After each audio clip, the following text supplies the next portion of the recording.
this is technically part 2 to my super polite honorific Japanese verbs series. If you want to watch part 1, I've got a link in the video description below. Basically, we are going to be covering honorific verbs. These are verbs that are kind of in older Japanese or in very humble, more like upper class Japanese. And you may notice with this verb list that I'm going to give you for more honorable Japanese verbs, there are going to be some repeats, at least the original casual verbs, and you'll see what I mean in a minute. So first, morau, that verb, it's often used as an auxiliary verb, like you add it after another verb, like hanashite morau, to have someone do something for you, basically, or to receive. That is itadakimasu. That's the humble version of it. You already know this verb, like when you eat something, you say itadakimasu. It really means I humbly receive. But morau is going to be your casual version of itadakimasu. Don't like at the dinner table be like, morau! Or like moraimasu before you start eating, unless you want to make a joke. And even then people probably won't get it because they don't expect that you'd be making a joke. Anyway, ageru, another very, very common verb. This is often also used as an auxiliary verb, like hanashite ageru, as in I will talk for your sake, basically. To give is basically what ageru means. The humble honorific version of that is sashiagemasu, or sashiageru, for the casual plain version of this humble honorific verb. So again, just because these are honorific verbs, that doesn't necessarily mean they're polite per se. They're just more honorable. It means that you're probably of some kind of aristocracy, or you serve the aristocracy, or you work in the service industry or something if you use these verbs. But the plain version of that verb is sashiageru, not sashiagemasu. So iku and kuru is mairimasu. So you may remember if you did see my last episode on honorific verbs that iku and kuru I originally taught you were irashaimasu, was the like honorific version of that. That is still true, I didn't lie. It's just that you use that verb when you're talking about other people coming and going places. But if you're talking about you yourself coming and going places, it's mairimasu. So if I wanted to say, I'm going to school, gakko ni ikimasu, would be like the plain, like the normal version, like I'm a normal person talking. But if I'm a humble person of the aristocracy and I'm saying I'm going to school, I might say gakko ni mairimasu, I am going to school. Here's another verb that we learned in the last lesson, but there's another one. You, iimasu, to say. It's moshimasu if you're talking about yourself. In the last lesson, we learned oshaimasu or osharu, if it's to say if somebody else is saying something. Suru, just the verb to do. Itashimasu is the honorific version of me suruing, me doing something, me performing the action of suru. If somebody else is doing something, it's nasaimasu, you may remember from the last lesson. Taberu and nomu is itadakimasu, just like morau is also itadakimasu. And that's also why you say like itadakimasu at the beginning of a meal. Like it literally means I honorably am going to eat and drink. I am honorably going to receive. I am honorably going to eat and drink. But you may remember from the last lesson on honorific verbs that meshiagarimasu is the honorific version of taberu and nomu for other people. Like I'd say meshiagatte if I'm offering you or somebody else some food, but I don't say, meshiagarimasu, like I am going to eat. No, you use meshiagaru when you talk about other people and itadaku or itadakimasu when you talk about yourself. Here's a fun one, aru, just that verb to exist, to be, to have, for inanimate objects, aru, gozaimasu. So this gozaimasu ending that's just polite and like arigatou gozaimasu and all these other things, it actually means aru, arimasu. It just means there is, there exists, or to have. Now, just as the honorific verbs of our last lesson had some weird irregular conjugations, so does gozaimasu. You might think that its plain form would be gozau, because it's gozaimasu, but it is not, it is gozaru. So, irregular. Desu, just, you know, your very generic, universal, polite ending to all sentences, desu. De gozaimasu is like the honorific version of that, and then, just like the other gozaimasu, it is de gozaru. So you may, if you're a Rurouni Kenshin fan, you may notice like his tick, like he ends a lot of his sentences with de gozaru yo. That's where that comes from. He's a samurai, and this takes place, Rurouni Kenshin takes place in the Meiji era. It's been like 20 years since I've seen that anime. Yeah, it takes place a long time ago when people spoke Japanese differently, but he's also a samurai, so he would use more honorific verbs. But he's not being polite, because he says de gozaru yo, so in like casual modern Japanese, that's basically dayo. It's like, that's all that means. But de gozaru, te iru ending of a verb, like I am doing this verb, hashiteiru, I am running, versus hashiru, run. The honorific version of that is te orimasu. So hashitte orimasu, I am humbly running, versus hashitte imasu, I am running. And then note that this is for when I'm talking about me. Hashitte orimasu, I am running, versus if I'm talking about somebody else who's running, it would be hashitte irashaimasu. So remember these other endings and these other verbs that I taught you in the last lesson, those were mostly like for other people, and most of these verbs are for talking about yourself. So going back to moshimasu and oshaimasu and you, the verbs to say, I'm just going to give you a couple sentences that use these verbs to show you how they're different. So, 何とおっしゃいましたか? If you look at that sentence with that honorific verb おっしゃいました or おっしゃる, okay, which was that? Was that you're talking about somebody else or you're talking about you? Yep, you're talking about somebody else. So even though there's no pronouns in this sentence, I know that I'm asking what did somebody else that's not me say? And then casual, that would be 何と言いましたか? Which is a little less specific. It's like, well, you or imasu can apply to you or me or him and anybody. But because you used おっしゃいましたか, I know I'm talking about somebody else, not me. So I beg your pardon, or literally, what did you say? Basically, it would be 何とおっしゃいましたか? And now here's the you verb, honorific form, different version of that verb. 私はサラと申します. So something to moshimasu is just the very humble, more polite, and kind of more natural Japanese way of introducing yourself, of saying your name. You wouldn't say like necessarily 私はサラです. Like it works, like you can totally say that. But usually you'd say サラと言います or サラと申します. But 私 is like the honorific version of 私. And it basically, it's the same kanji too. Like, same kanji, just different pronunciation. You add a little ku before the shi, and it's just like watashi. It's mostly gender neutral, but it leans kind of feminine, but it's like a more humble, honorific way of saying watashi. So, 私はサラと申します. I am called Sarah, but really, like, my name is Sarah. But very, very humbly. Ooh, my hair is in my microphone. And then here's an example. Ooh, I'm blurry. Why am I so blurry? Ooh. Okay, and here's an example of the verb suru in its very honorific form in two different ways. One, I'm going to be talking about somebody else, and one, I'm going to be talking about myself. 何をなさっていらっしゃいますか? So, nasaru is to do, so I'm asking, what is somebody doing? Am I talking about myself, or am I talking about somebody else? Talking about somebody else. So in modern, casual, like normal person Japanese, it's 何をしていますか? So notice that I'm using two honorific verbs here. なさって instead of 行って, and then いらっしゃいますか instead of いますか. I'm combining that auxiliary verb with the nasaru verb, the suru verb, together. So in normal Japanese, 何をしていますか? But in super honorific, polite Japanese, 何をなさっていらっしゃいますか? For what are you doing? Basically, all that just for what are you doing?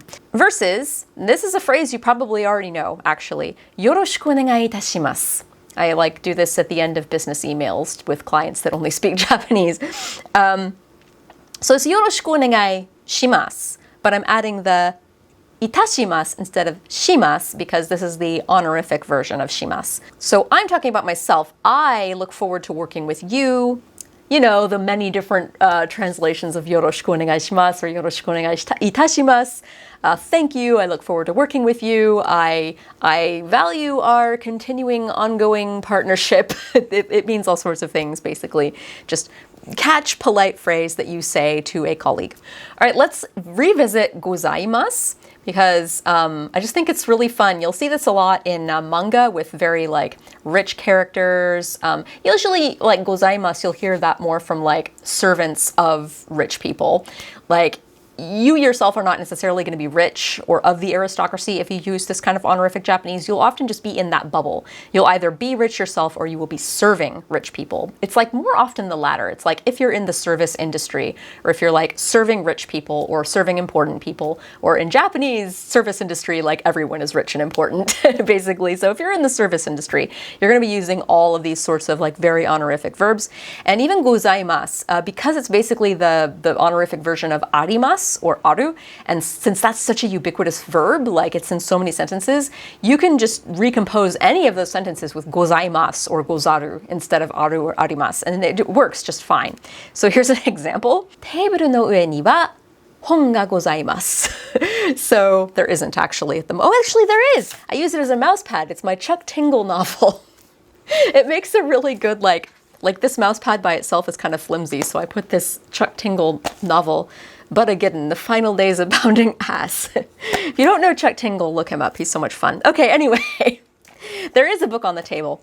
And that was what I just said in very honorific Japanese. In normal Japanese, it would be テーブルの上には本がarimasu or aru.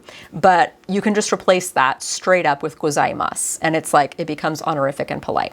And then here's another little fun bit of trivia. Once again, you've learned a lot of these super polite Japanese verbs already, and you just didn't kind of know what they were.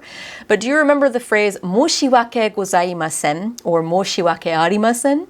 That's actually two honorific Japanese verbs smashed together. So moshiwake is the verb stem of mosu or moshimasu, which you may recall is to say.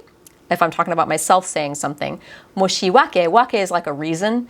So iiwake would be like the casual, like normal Japanese version of that. And iiwake means excuse. Literally means like to say and then reason. So reason for saying basically, or saying a reason, which is an excuse. Iiwake, moshiwake, that's like the honorific version. And then arimasen, there is no words. There are no words. There are no excuses, basically, is what that phrase literally means. What moshiwake gozaimasen, again, gozaimasen is just the honorific version of arimasen. So it's a very, very honorable way of saying there are no excuses, or I'm sorry, like, is what it actually means. But it's like, oh my God, I'm so sorry. There's no excuse for what I've done. I can't imagine you could ever bring yourself to forgive me. It's like that level of I'm sorry. It's like very, very sorry. And then you also may see de gozaimasu in a few like honorific humble things. Again, de gozaimasu is just the honorific version of desu, which is why you're going to see it a lot, is because desu is very ubiquitous, so de gozaimasu also is. So I'm just going to do a sentence to demonstrate how you would use that. You literally can just delete desu and replace with de gozaimasu, and boom, you have a sentence. So the normal sentence would be, 私はmaidです. I am a maid. Versus, 私はmaidでございます. And that would actually be a little more like apt if you are a maid, because maids like ご主人様, they're like very, very super humble and polite when they talk to their masters. So 私 instead of 私, and then maidでございます instead of maidです. So now one final little tidbit in this humble, honorific aristocracy Japanese is how to ask someone to please do something. So you may remember from many lessons ago, te kudasai, a verb in its te form, and then kudasai. There is a more honorific way of asking someone to do that. The rule is o plus the verb stem plus kudasai. So instead of verb in its te form plus kudasai, the honorific way is o plus verb stem plus kudasai. So in normal Japanese, you might say something like, penを買ってください. Please buy the pen. Using our honorific formula, it's penをお買いください. Because the verb stem of kau is just kai. Remember, you get a stem from taking a verb in its masu form and just cutting the masu. So kaimasu, nix the mas, and you just get kai, and that's your verb stem. So okai kudasai, please buy the pen. And just like with kudasai, it's kind of rude. It's not like rude, it's more just like, in English, it's kind of rude too. Like, please be quiet. Please get the pen. It's more like, I know better than you, and you need to do this for your own good. It has that vibe to it. So if you want to be more polite and like humble when you're asking somebody to buy a pen, it would be something more like, penを買っていただけませんか? You use that ていただけませんか ending instead. It's like, would you please buy the pen? And then this rule is a little bit different if you're doing suru verbs. So u verbs, ru verbs was the rule that I just taught, o plus verb stem plus kudasai. But if it's a suru verb, a verb that ends in suru, it is go plus verb stem plus kudasai. So the very slight difference there.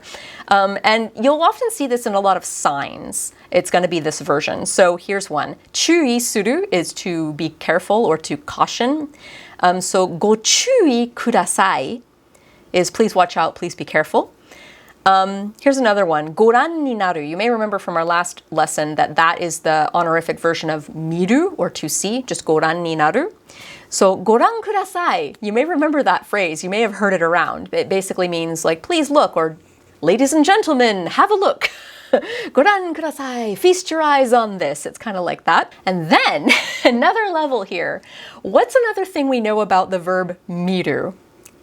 I'll tell you what that other thing we know about 見る is. You may remember from a few lessons back that if you add 見る, that verb as an auxiliary verb, a helper verb, to another verb in its て form, like 歌う, the verb to sing. 歌ってみる is to try to sing. So if you do a verb in its て form and add 見る, it's try to do that verb. Give that verb a try. You can do the same thing with ご覧になる or ご覧, which is the humble version of to see. So a verb in its て form followed by ご覧 is exactly the same as a verb in its て form followed by 見る. So 見てご覧, just have a look, but it's a little more humble. やってご覧, give it a try, but it's a little more humble. 食べてご覧, just eat it, try it, taste it, but it's a little more humble. So as I said in part 1 of this lesson, like super honorific Japanese is not really my wheelhouse. I understand it well because a lot of anime characters use this kind of Japanese. It's a nice shortcut of like showing that somebody is from that aristocracy, from that bubble. Someone's in the service industry. It's a very shorthand way of showing that in dialogue in something like an anime or a game or a manga. In English, we show that in much more subtle ways. It'll be more like we use heightened vocabulary or words like shall instead of will. We say cannot instead of can't. That's kind of how we show that in English, but in Japanese, it's kind of a lot more straightforward. It's like, oh, we just have this like humble honorific verb, and then that's the one that we add at the ends of our sentences.